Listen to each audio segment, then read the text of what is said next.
Hello students, how are you? I think you are fine. मैं आपको tense के बारे में पिछली वीडियो में कई वीडियो में आपको समझाती चली आ रही हूँ। आप आई होप आप सभी वीडियो मेरी देख रहे होंगे ढंग से।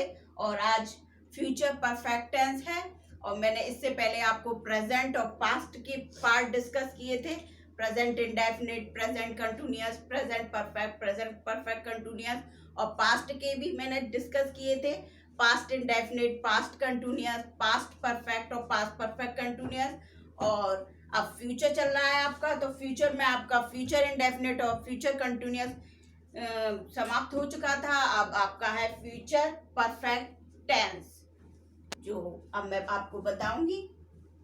Start our topic future perfect tense. इसकी पहचान होती है वाक्य के अंत में चुका होगा, चुकी होगी, चुके होंगे आता है।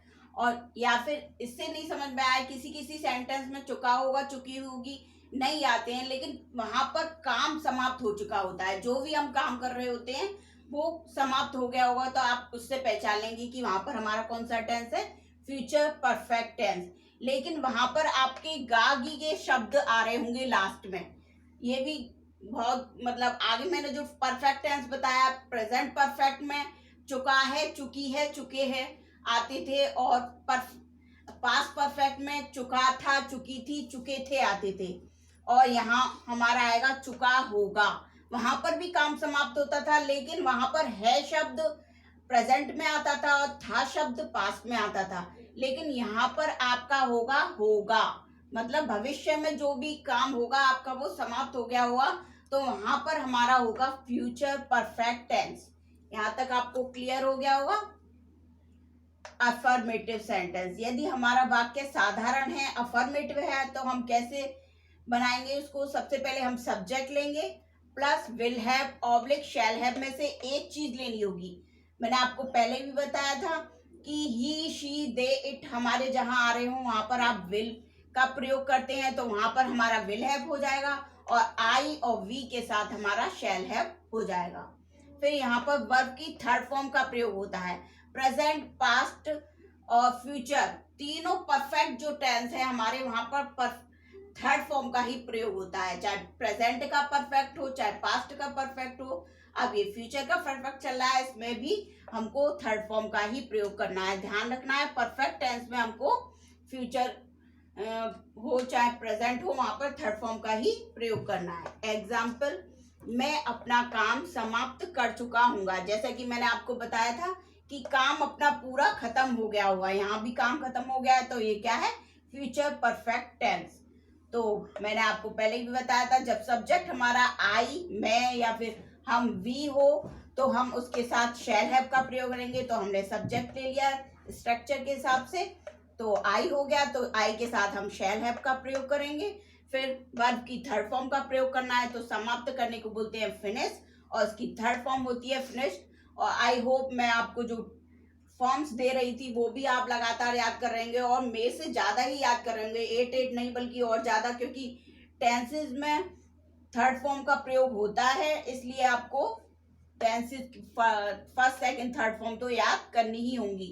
जैसा कि यहाँ पर प्रयोग हुआ है फिनिश का, फिनिश्ड थर्ड फॉर्म। अब ये हो गया माई वर्क, अपना काम, यहाँ पर माई वर्क, आई के साथ माई का प्रयोग होता है अपने के लिए, तो माई वर्क। मैं आगे आपको और बताऊंगी कि किसके साथ हमारा क्या अपने की स्पेलिंग लगती है, आई के साथ माई की, वी के साथ आवर की। ये सब मैं आपको धीरे धीरे डिस्कस करती जाऊंगी। आपको सभी चीजें मैं बताऊंगी कि क्या किस चीज के साथ क्या लगता है। आप प्लीज मेरी वीडियो देखते रहिए और लाइक कीजिए, शेयर कीजिए और सब्सक्राइब कीजिए। नेगेटिव सेंटेंस, नेगेटिव सेंटेंस में हमारा नकारात्मक वाक्य होता है। जैसे कि सब्जेक्ट इसमें सबसे पहले लगाएंगे, फिर will not have oblique shall not have, इनमें से एक चीज लगानी है। फिर प्लस वर्ब की थर्ड फॉर्म प्लस ऑब्जेक्ट। अब ये है एग्जाम्पल है हमारा, वह पुस्तक नहीं पढ़ चुका होगा। देखो ये यहाँ पर आ रहा है हमारा नहीं शब्द, तो ये नेगेटिव सेंटेंस का सूचक है। नहीं जहां पर आएगा वो नेगेटिव सेंटेंस होगा, और जो बिल्कुल साधारण वाक्य होगा वो हमारा होगा अफर्मेटिव। ये इसकी पहचान होती है नेगेटिव और अफर्मेटिव की। तो वह पुस्तक नहीं पढ़ चुका होगा। तो हमने पहले सब्जेक्ट ले लिया, जैसा कि इसमें बताया था सब्जेक्ट है हमारा ही, तो ही के साथ आई और वी के साथ हमारा शैल लगता है, और ही शी दे इट के साथ विल नॉट हैव लगता है, तो हमने लगा दिया ही विल नॉट हैव। और पढ़ने की फर्स्ट सेकंड थर्ड फॉर्म बोलते अलग है, लेकिन रीड की जो होती है फर्स्ट हमारी रीड ही रहती है, सेकंड को रेड कर देते हैं और थर्ड फिर रीड हो जाती है। स्पेलिंग में कोई चेंज नहीं आता है, बोलने में थोड़ा अंतर आता है इसका, बस ये थर्ड फॉर्म है यहाँ पर जो हमने यूज किया। लेकिन आप सोच रहे होंगे ये फर्स्ट फॉर्म है, लेकिन थर्ड फॉर्म भी इसकी रीड ही रहती है। तो he will not have read the book, पुस्तक को बोलते हैं बुक, तो बुक लगा दिया। Interrogative sentence, interrogative sentence means क्या से शुरू होने वाक्य, क्या से शुरू होने वाले वाक्य। इसमें हम सबसे पहले विल ऑब्लिक शैल में से एक चीज लगाएंगे, फिर सब्जेक्ट प्लस हैव। मैंने आपको पहले भी बताया था कि जब हमारी हेल्पिंग वर्ब दो उसमें हो तो हम उसको, जब इंट्रोगेटिव सेंटेंस आता है या नेगेटिव सेंटेंस आता है तो हम उसमें बीच में उसमें गैप कर देते हैं, सब्जेक्ट को रख लेते हैं या फिर वर्ब को रख लेते हैं। तो ऐसे ही इसमें किया है हमने, सब्जेक्ट बीच में लेके हैव कर दिया है, plus third form plus object. जैसे कि एग्जाम्पल है हमारा, क्या मैं भोजन कर चुका होऊंगा, तो क्या के स्थान पे हमने कहा है विल और शैल लगाएंगे। तो सबसे पहले हम अपना सब्जेक्ट देखेंगे कि सब्जेक्ट इसमें क्या है, आई है। तो हमने आपको पहले भी बताया था कि आई और वी के साथ हम शैल का प्रयोग करेंगे, तो शैल हो गया, शैल आई हैव। फिर थर्ड फॉर्म का प्रयोग करना है, करने को बोलते हैं फिनिश करना, भोजन को फिनिश किया है तो यहाँ पर फिनिश्ड हो जाएगा third form. Finished the meal, भोजन को बोलते हैं मील, तो द मील। आप यहाँ पर फूड भी लगा सकते हैं। WH और क्वेश्चन वर्ड वाक्य के बीच में आने पर मीन्स एक ही बात है, WH और या फिर क्वेश्चन वर्ड। तो यदि प्रश्नवाचक शब्द हमारे वाक्य के बीच में आ रहे हों, जैसे कि क्या, कौन, कैसे, किस, ये चीजें यदि हमारे वाक्य के बीच में आ रही हों तो हम कैसे सेंटेंस बनाएंगे। जैसे कि इसमें किस आ रहा है या इसके स्थान पर क्या, कहाँ, कुछ भी हो सकता है। तो हम सबसे पहले उसी क्वेश्चन वर्ड को पहले ले लेंगे, प्लस विल ऑब्लिक शैल में से एक चीज लेंगे, plus subject plus have verb की थर्ड फॉर्म प्लस ऑब्जेक्ट। जैसे कि एग्जाम्पल है हमारा, तुम यहाँ किस कारण से आ चुके होंगे। तो हम पहले इसमें किस कारण की स्पेलिंग लेंगे, तो इसको बोलते हैं for what reason. For what reason हमने किस कारण की लगा दी है, के लिए लगाया है सबसे पहले फॉर व्हाट रीजन। फिर हम विल या शैल में से एक चीज लेंगे, हमारा सब्जेक्ट है यू यहाँ पर, तो हम यू के हिसाब से यहाँ पर विल ले लेंगे, विल यू हैव। फिर आने की होती है कम और सेकंड फॉर्म होती है केम, और थर्ड फॉर्म फिर से कम हो जाती है, इसलिए हम यहाँ पर थर्ड फॉर्म कम ही लगाएंगे फिर से। और यहाँ को बोलते हैं हेयर, तो लास्ट में हमने हेयर लगा दिया है। इंट्रोगेटिव विद नेगेटिव, यदि हमारा सेंटेंस क्या से भी शुरू हुआ और उसमें नकारात्मक वाक्य भी आ रहा है, नहीं भी आ रहा है, तो हम सेंटेंस कैसे बनाएंगे। सबसे पहले हम विल ऑब्लिक शैल में से एक चीज लेंगे, प्लस सब्जेक्ट प्लस नॉट। अब हम सब्जेक्ट के तुरंत बाद नॉट का प्रयोग कर देंगे इसमें, प्लस हैव प्लस वर्ब की थर्ड फॉर्म प्लस ऑब्जेक्ट। जैसे कि एग्जाम्पल है हमारा, क्या चिड़िया नहीं आ चुकी होंगी। तो क्या पहले हम यहाँ पर विल या शैल में से एक चीज लेंगे, तो पहले हम अपना सब्जेक्ट देखेंगे, सब्जेक्ट हमारा है क्या है, चिड़िया। तो चिड़िया हम इसके हिसाब से यहाँ पर विल लगा देंगे, will the birds. Not negative not लेना है, फिर हमको नॉट हैव, फिर आने को बोलते हैं कम।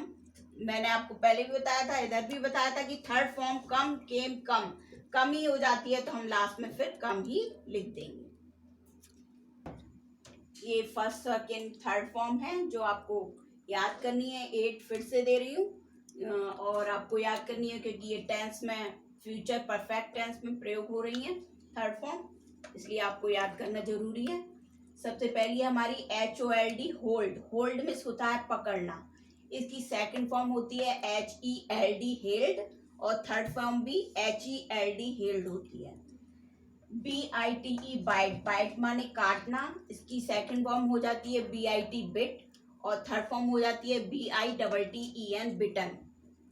SINK सिंक, सिंक माने होता है डूबना, इसकी सेकंड फॉर्म होती है SANK सैंक, और SUNK सैंक संक हो जाती है हमारी third form. HID hide, hide miss होता है छिपना, HID हाइड हिड, हिड हो जाती है इसकी सेकंड फॉर्म, और HIDDEN हिडन हो जाती है थर्ड फॉर्म। SPEAK स्पीक माने होता है बोलना, और SPOKE स्पोक माने हो जाता है सेकंड फॉर्म हो जाएगी, और SPOKEN स्पोकन थर्ड फॉर्म हो जाएगी। STEAL स्टील माने होता है चुराना, STOLE स्टोल हो जाती है सेकंड फॉर्म, STOLEN स्टोलन हो जाती है third form. TAKE take, take माने लेना, TOOK टुक हो जाती है सेकंड फॉर्म, TAKEN टेकन हो जाती है इसकी third form. TEAR tear, tear means आंसू बहना, तो इसकी सेकंड फॉर्म हो जाती है TORE टोर, और थर्ड फॉर्म हो जाती है TORN टॉर्न। आपको फॉर्म्स आप याद ही कर रहे होंगे, और यदि कोई प्रॉब्लम है तो आप कमेंट बॉक्स में जाकर मुझसे डिस्कस कर सकते हैं। और ये सब चीज़ें आपको नोट भी करनी है, ये फॉर्म्स नोट करनी है, और टेंसेस जो भी मैं करा रही हूँ इसको एक नोटबुक पर नोट कर लीजिए, जिससे कि यदि आपको कभी प्रॉब्लम आई, कुछ समझ में नहीं आया, तो आप नोटबुक को उठाकर आप अपने डिस्कस कर सकते हैं टेंसेस को, और फिर आगे वो भी कर सकते हैं, आगे टेंसेस को याद भी रख सकते हैं। और यदि आपको सब कुछ ढंग से समझ में आ रहा हो तो लाइक से सब्सक्राइब जरूर कीजिए।